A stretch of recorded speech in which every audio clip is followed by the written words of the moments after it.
Keith Grant, welcome to the Rebellion Muaythai Podcast, episode 15. Hello. It's a pretty special one. Good. How you been going? Not too bad at all, not too bad. Day off today, not starting early at Immersion where you're the head Muay Thai trainer? No classes today, but PT's later in the afternoon, starting at 4:15, I think. Oh shit, okay.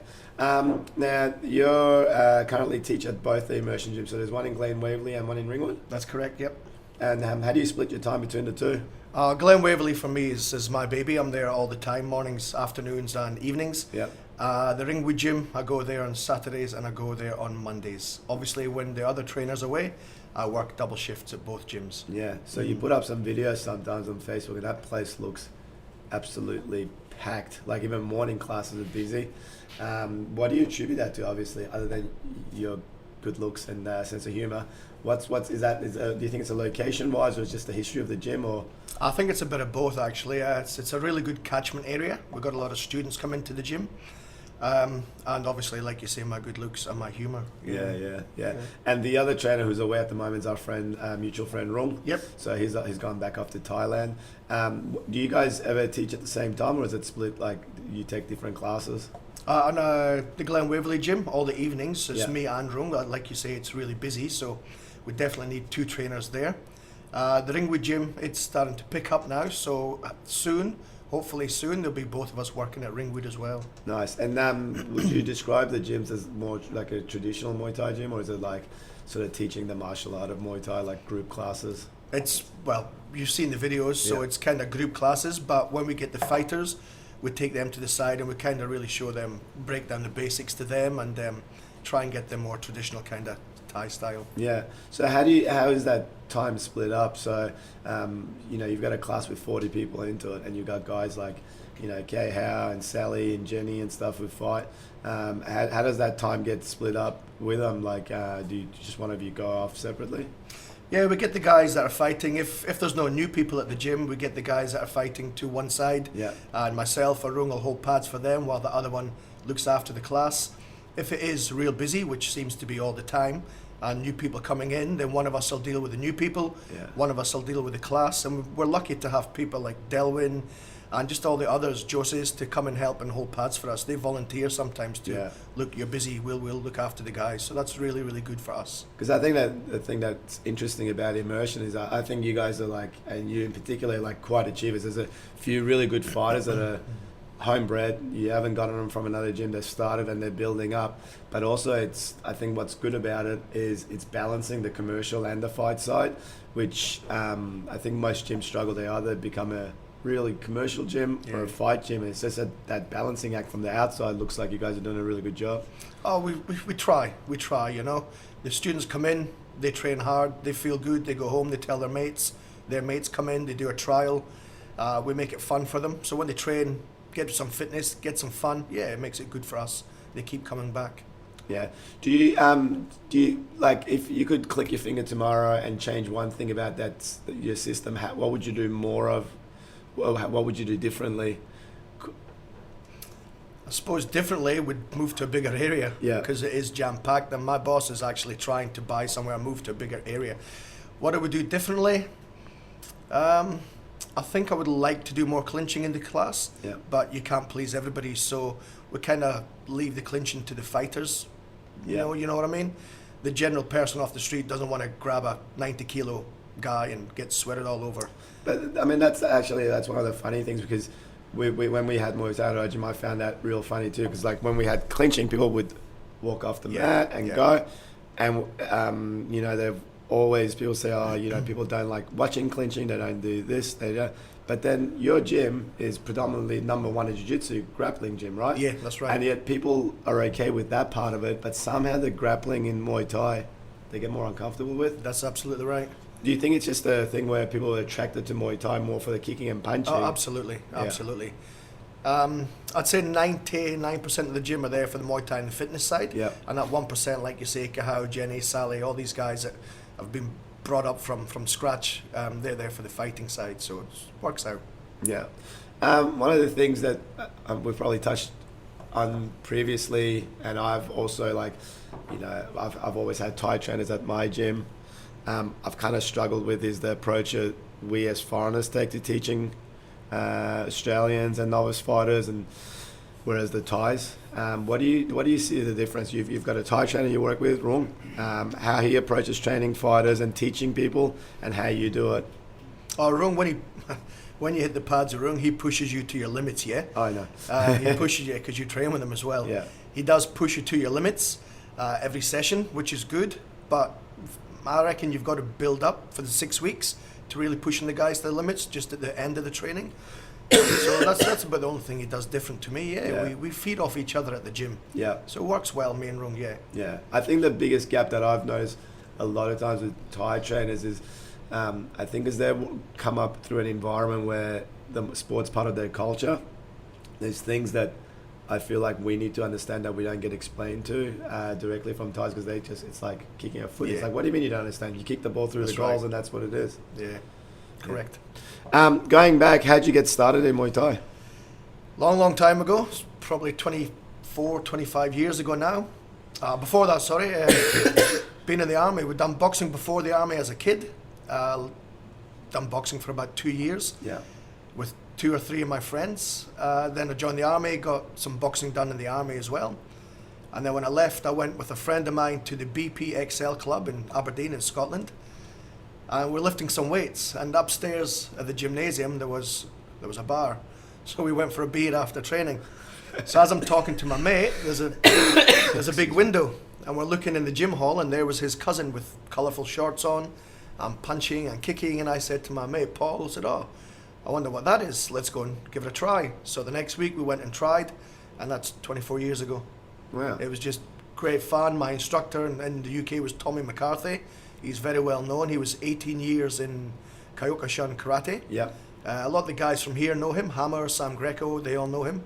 When I went along, met him, started training, it just clicked. Absolutely just clicked. So was his style kickboxing or Muay Thai? Was it that? I would have to say bridge? Muay Thai. I'd have to say a bit of both, actually, Yeah. because I got no idea who taught him or where he got it from. I don't know if it was the guys in England or if he went to Thailand. I really can't remember. But yeah, he was like the first person, or the first or the second person to bring it into Aberdeen, Scotland. Yeah. Wow. And then how did you train under him and fight, or where did you go from there? Because I'd done the boxing and I trained for 4 months before I had my first fight. A little bit silly, but I jumped in the ring. The guy had been training for 3 years and I trained for 4 months. And I remember thinking, I'm going to kick this guy as hard as I can. And he just waited for it, and when I threw the kick, he just swept me off my feet. So that's the very first thing that happened to me in my very first Muay Thai fight. And to this day, it sticks in my head. So yeah, I had a first fight after 4 months, got beat on points, and then had 10 fights over the next 2 years. Nice. What weight did you fight at? Middleweight. Ah, so Yeah. The weight I'm at now. Yeah. Sure. And what brought you to Australia? The girl I was seeing in Aberdeen, we had a 2-bedroom flat. This is 17, 18 years ago. And her auntie and uncle and cousins live here. And her mum and her brother came from Scotland to visit. And her mum sent us some money and said, I've got some spare money. And I thought, widescreen TVs had just came out. Let's buy a widescreen TV for the apartment. And she said, now let's go to Australia. And Australia's a place I'd never, ever thought of. So I stopped training, just started working for a whole year. Saved up enough money and came here. Nice. So you got into Muay Thai at a later age, like you're in the army, so 24 years old. Yeah. What did you find it really challenging with the sort of flexibility and mobility and stuff? I still do, Si. I still do. So stretching, obviously, like I say, Tommy was Kyokushin Karate. Yeah. So at the end of every class would be stretching. And when I say stretching, it would be him doing the splits up against the wall and putting his chin on the wall. And it would be me trying to do the splits up against the wall and being about 6 feet away from the wall. So, and to this day, still, my flexibility isn't the great. And I put that down to probably running on concrete my whole life. So did you like, what was your style in your 10 fights? Were you more of a low kicker and clincher, or how'd you? Definitely not a clincher, because we never really got shown how to clinch. Yeah. I would say just get in and get it done, really. Yeah. Probably I only had 10 fights, so there's no real style you can set after 10 fights, I reckon. So yeah, it was just... Now you see some of the guys coming in on 1 or 2 fights, and it's like, the level is just phenomenal, eh? Well, the boys that have been teaching them, they've been doing it for a long time. Yeah. And they've probably learned by their mistakes. You can't just run into the ring and punch on because you get really, really tired. Yeah. And then when you came to Australia, how did you get into the Muay Thai? Did you come to Melbourne first off? I came to Melbourne, lived in Wheelers Hill, then me and a couple of others bought a car and went travelling all up the East Coast and looked around and came all the way back down. When I got back down, I was probably about 85 kilos, living on goon bags and McDonald's. So I thought, you know what, I need to start getting back into some kind of training. Yeah. And there was a gym called Terry Bennett's beside my house. That's right. And I went to Terry Bennett's, and after a couple of sessions on the way out, there was a door kind of open, and an A4 piece of paper at an angle pinned to the door, and written in pencil was Don Miller Muay Thai. Oh my God. And I went along and met Don, and well, you Don and I have been best mates for a long, long time now. So this is the Terry Bennett's on High Street in... Yeah, High Street. And they had the boxing ring upstairs. They had the boxing room in the other room. Yeah, that's right. That's where Don was. Yeah, that's what I met I him. trained some people in that gym Yeah. too. It was a death trap of a place. Death trap. Yes. I think Stu used to live upstairs, and then Stu and his mates and his mates, and it was bad. Yeah, there you go. So did you end up fighting in Australia or No. just training? Don was trying to set me up with some fights. Against some Cambodian with 250 Some fights, Cambodian yeah. 260. Yeah, it just never happened. No. Don't know why, it just never happened. Work got in the way, or didn't train as hard as I wanted to. Just didn't happen. Yeah, so were you just, did you end up helping out with the training, or were you just another student? Yeah, I was helping Don. It was quite busy some nights in that little gym, so I would hold pads, help Don up at Terry Bennett's. Oh, wow. Yeah. I didn't know Don was there. I've got to bring that up to him. Yeah. Did you sort of stick around with Don ever since, or? Well, Stuart moved his gym. Yeah. I think he didn't pay rent, so he was running away from the rent collectors, so he moved across the road. Yeah. He opened the gym across the road. And then, I don't know what happened, we just didn't go back to his gym, so Don and I and the guys, we ended up at Jeps. We used to go to Jeps in both his locations, Kensington and, I can't remember the other one, Brunswick or whatever it was, yeah. So ended up at Jeps for a while, and then Tao came on the go, and I became friends with Tao, and he said, look, my gym's really busy, why don't you come down and help me at my gym? So I ended up working with Tao for a good few years, in Richmond. Wow. So going from your trainer in Thailand, in Scotland, who's Kyokushin-based background, and then Donnie, and then going to Jeb, who's like I'd say one of the sort of OGs of Melbourne Muay Thai and like a real technician. Did that open up a whole new thing to you? How did you find the difference between the training with Jeb, Don, and back home in Scotland? What was the major differences? Back home in Scotland, it wasn't so much technical, because Tommy just brought it to Scotland. There was one guy that had more fights than me called Paul Steen, and I used to learn a bit from Paul Steen because he would go to Thailand as well. Then I come here and meet Don, and he was still fighting at the time. So I would watch what Don was doing as well on the pads and watch how he was teaching. And then when we went to Jeps, we just really, really watch what Jep was showing and teaching, and just take it on board, take it on board as part of our training as well, and just teach it to the others. Yeah. Yeah, so different styles. And then going to Taos, which was in Richmond, wasn't it? In Richmond, yeah. So he had just started. I think he was Kung Fu before. Yeah, that's right. A Kung Fu gym, and when we went there was a few students, and we just went to Thailand and would learn a bit and come back and teach a bit. And then Tao's gym became pretty big, and then Don brought his guys to Tao's gym as well. Yeah, so it was called JTS back then, wasn't it? JTS, yeah. That's right. Wow. What does that mean? It was Thai Boxing Stables, but I don't remember what the J was. Yeah, nor do I. His name was J Pet Thai Boxing Stables. Jin Yan Thai or something, wasn't it? Yeah. Something like that, anyway. It must have been J Pet, because that was Saw J Saw Pet J after. Pet, Yeah. And then you were at Donnie's gym, and now you're running Immersion, the Muay Thai program. Who are the guys you got coming up, and what are we going to look for? Oh, the guys coming up have been in your show already, so you obviously know Kahau Lee. Yep. He's 7 fights now, 5 wins, 2 losses. His 2 losses have been against really, really good opponents. Yeah. So he stepped up to the plate for these guys, and just he lost, but he knows what he's got to work on. We've got Sally, who's WMC state champ, but she's pencil skinny, so we can't find anyone for her, unless you can, Si. Yeah. And then we've got the other end of the spectrum, we've got Jenny, we call her Jenny Rater, because she just never stops. So we've got Jenny coming through as well. She's 5-6 fights. She's off to Adelaide soon to fight on Ethan's show, Nisa Fury. She's fighting K1, you mentioned. Fighting K1. So we've got these three that are just complete freaks. Different weights that are very, very hard to find, as you well know. Yeah, so Kay Howe fought Van on our show at the start of the year. That was for the WBC stake title, which was at 59 kilos. Yeah. And obviously Kay Howe can probably make 54 kilos at the moment. That was absolutely an epic fight. Like, I think Van won that pretty convincingly. He scored a couple of knockdowns. Yeah. But Kay Howe's tenacity and just the fact that he kept going after those knockdowns, and he, right up to the last bell, he was trying to win. Other than the weight difference that night, what if you could, both boys were the same way, what would you get Kay Howe to do differently in that fight? 100% keep his hands up. Keep right hand up. Keep his hands up. And he knows it. He knows it. Every time we're in the gym now, as soon as it drops, I just have to say Kay Howe, and he knows what I'm talking about. He just got to keep his hands up nice and high. Yeah. But he listened, he tried his hardest. You know, everybody knows, everyone that's seen the fight, they know he tried his hardest that night, but just didn't get the belt. And he went straight to the hospital afterwards, didn't he? Yeah, his tear duct was split. Wow. So now I think when he cries, his tear goes into his eye instead of out of his eye. Does he cry? I've never seen that guy do anything but smile. Only when I spar him. During that fight, was there any point where you actually thought about stopping it? Nah, because he would come back to the corner, he would talk all right, he would tell me I know what I've got to do. He was talking fine, so yeah, I wouldn't stop it. Yeah, and then his next fight, which was against Isaac, and that was a hell of a fight too. It was over 3 rounds. If they could get that weight differential kind of closer, that's a fight I'd love to rematch again as well. And I think he would too. Yeah. He actually said, I was overseas at the time, and he actually sent me a message and said he's really sorry for how he performed. I said, don't be sorry.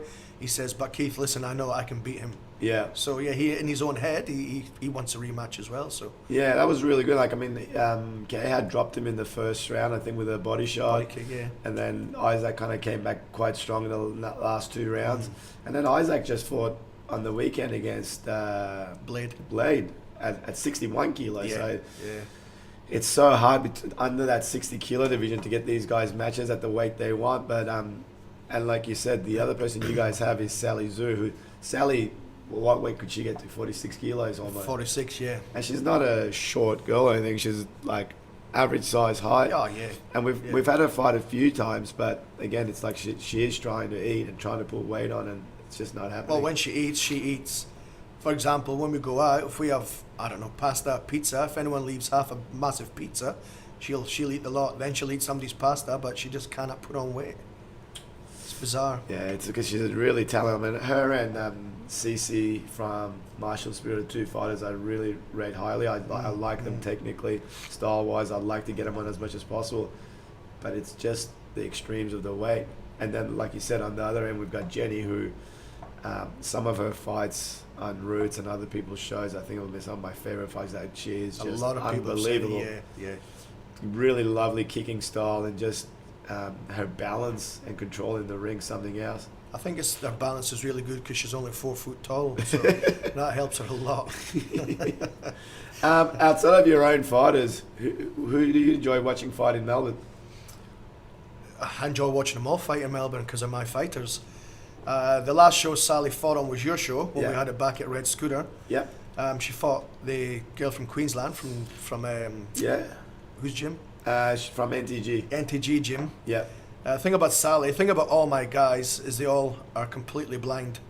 So when Sally's music came on and I said to Sally, it's your music, walk out when you're ready, Sally actually grabbed my arm and says, can you lead the way because I can't see the ring. Are you serious? Yeah. So when my guys fight, they've got contacts in. If they've got the contacts out, they're completely blind.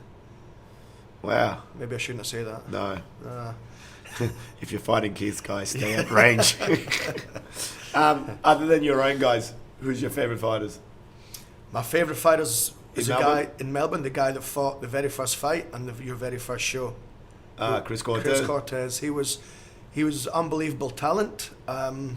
Always happy to come in the gym, come in Monday, Tuesday, Wednesday, Thursday, say, Keith, look, I found this move and I found this exercise and this is going to make my legs bigger and this is good for my back. And he was just brilliant at what he done. And then his shoulder popped and then his other shoulder popped and then shoulder surgery, and that was his career stopped really before it started. His shoulder popped in one of the fights Yeah, on my popped show in in second Rebellion. in the first round, and he fought until the end. Yeah, Yeah, man. He was he's fighting Lachlan tough. Dart. Yeah, he's one tough kid, and just a pity this happened. Yeah, beautiful stylist, and now he's the trainer at Martial Spirit training, Spring, and all the guys there. And his assistant instructor Wilson, he was another brilliant talent. His fight name or his nickname was One Speed Wilson because he couldn't get out of first gear, but his technique was just unbelievable to watch, and he could have been something special as well, but yeah, just didn't happen. Yeah. Outside of Victoria, globally, who are your favourite fighters? What style of fighters do you like watching, Keith? My favourite fighter's got to be Rung Samanthong because he's just amazing. I told him I'd say that. Just anybody that's got real nice style. I couldn't really name anybody right now, but just anybody that's got real nice style. Do you like the clinches or the kickers or everything? I do like watching clinching. It's my favourite part of the sport. Yeah. I enjoy clinching. That happens when you get older and heavier. Yeah, because you can't be bothered with the cardio. Yeah, exactly. Yeah, so Yes. I enjoy the clinching. The person at my gym that gives me the hardest fight in the clinch is Jenny. Of course. She just never stops. Never ever stops. But she's only put me down once when I had jet lag. Tonight is the final of the One Championship Grand Prix. Do you watch One Championship?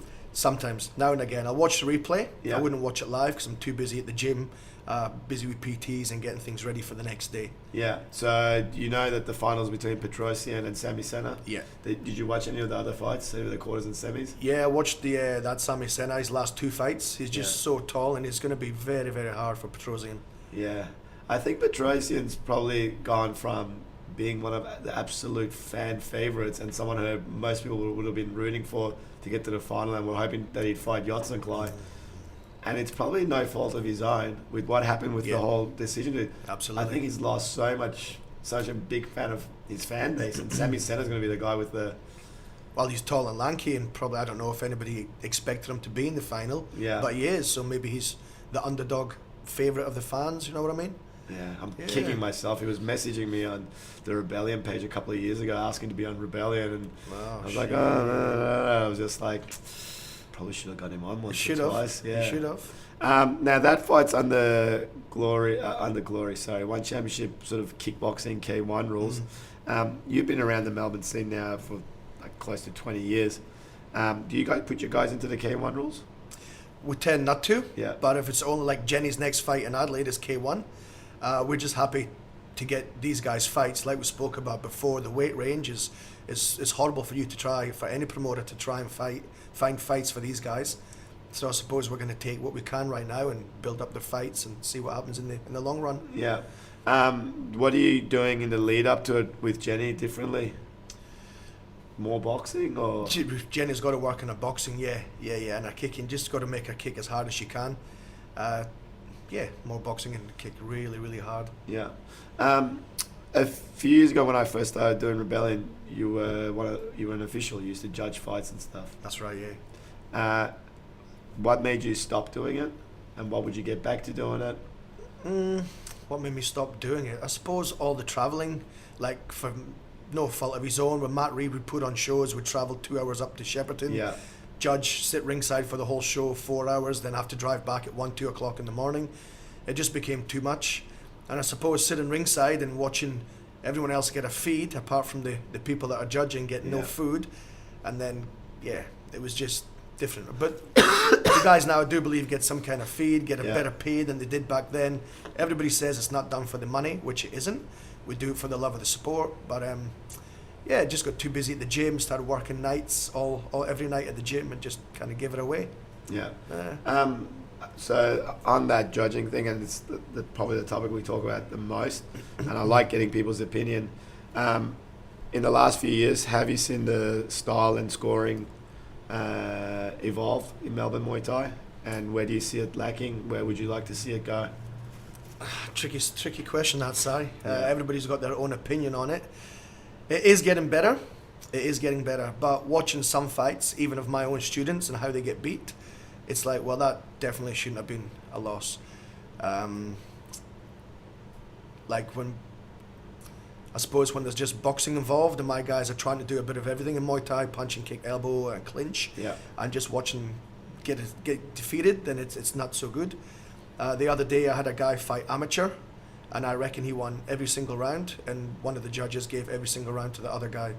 So it is getting better, but there is still some mistakes getting made. I think on the amateur level, it's still there isn't that many set officials in it. I think the amateur side at the moment, it's a little bit haphazard. It's like who's available to jump in, and there's no real. I mean, I've judged fights, and I shouldn't be allowed to do that. But I think that's where we need to. If that's how we're starting fighters, I think we need to get the judging and refereeing correct at the amateur level so they know what to expect going forward into the pros. Well, it's the start of their career, is it? Yeah. They start in the interclubs or the amateurs, and if they start getting beaten, but they win, then mentally in their head they're going to think, well, what do I have to do to win a fight? I've just beat this guy for 3 rounds and I get a loss. Yeah. So we do need to start from amateur level and work it up to the professional level, 100%. Because the amateur sort of level and pro level, I think in the United Kingdom and in Europe and stuff's got a lot more organised, hasn't it? There's now said C class, B class, A class. There always has been. C class, you had to fight like 6 fights and then move up to B class, and then you could fight with elbows. It happened back in my day as well. So yeah, it's that's how it happens. Yeah, it works. So we're sort of now just sort of announced it for even the root shows. We're going to take all the Muay Thai out and put elbow pad fights in, and then hopefully once eventually Muay Thai Victoria is approved, there will be a class system in as well. I always feel bad saying class system. It sounds that's how it is, though, racist or something. That's how it is. Yeah, and then have that in, and then hopefully once we get that happening, it'll transition the fighters through a little bit better. Hope so. Yeah, I hope so. All right, Keith, thank you so much for coming down today. Thanks a lot. I thought you were going to shake my hand. I'm there. not going to shake your hand with my left hand. Jeez. Coming up, what do you got coming up? So you've got the guys in. I've got Kahad next week in Border Town. Yeah.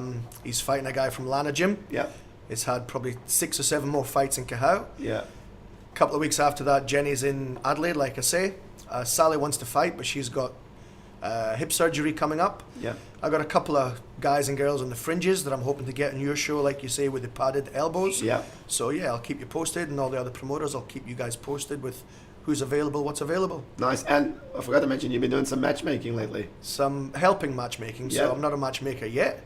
I've only done it twice, so I'm still learning the ropes. Yeah. It's hard work, as you well know. Yeah. Some people are jerks to deal with, as you well know. Yeah. So yeah. But enough about Don. Yeah. Stop talking about Don. Don's actually really easy to deal with. Yeah. Almost too easy. Yeah, but yeah. I look forward to seeing the transition of that full head of hair just it's slowly fun. dropping out as you matchmake. Yeah, we'll see what happens. Awesome, man. Good to see you. And thanks a lot, Si. Thanks for coming down, bro. Thanks a lot. Cheers.